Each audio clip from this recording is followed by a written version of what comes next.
Hello all of you, hope you've had a wonderful Saturday, and thank everyone for their great videos thus far. First of all, I'd like to extend, in the spirit of Jimmy's video, the proverbial olive branch to Miss Lynn Bimler in the form of some University of Dallas extra virgin olive oil. Comes heartily recommended by Mrs. Ellen Reedy. I'm waving this to you, I'm extending this to you, Lynn, in the hopes that we can end our pity squabbles and stop polluting the airwaves with our nonsense. Okay, there's no theme for this week.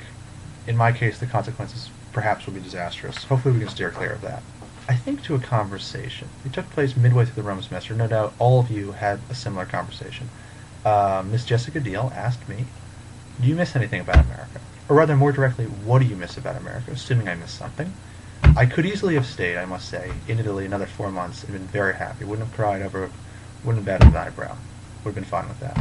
But of course, I could name many things. Well, I named 3 things to Jessica. First, northeast deciduous trees. Thinking, of course, of the beautiful colors of a Vermont autumn, but also of the, in my view, equal beauty of a bare tree and a purple sunset in winter. I named cheap Chinese takeout. This menu is actually not to a cheap Chinese takeout restaurant, but rather to Hunan Pavilion, the world's greatest restaurant, which you almost visit. And I, of course, named baseball the world's greatest game. What else do you expect? But I'm not going to talk about baseball directly, though of course implicitly. I'm not going to talk about Chinese restaurants really at all. And I'm not going to, again, directly talk about northeast deciduous trees.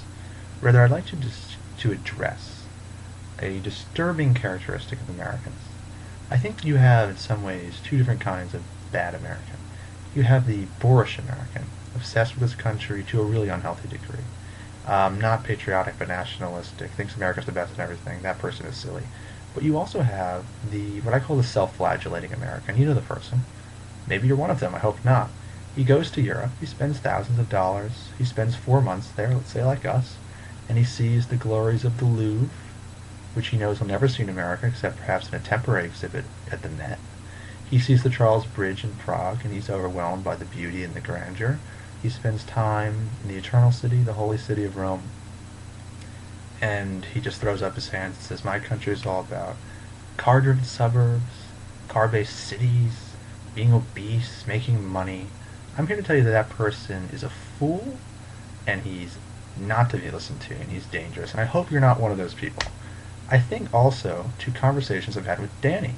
Many times over ping pong we discussed our mutual desire to see more of America, to see scenes like this. I don't know rather, whether this is from Washington State or Colorado, some western state. I do know it's not Italy. I do know it's not Japan. I do know it's not Costa Rica. It's not France. It's not England. They may have Chesterton. They may have Rousseau. They don't have that. They don't have, say, the beloved Mount Rainier of Nick Harmon's Washington. They don't have the Aspens of Colorado, of Jimmy's Colorado. They don't have Big Bend in Texas. They don't have the swamps, no doubt haunted from their boyhood and girlhood by Danny and Elizabeth. And they certainly don't have New England's autumns.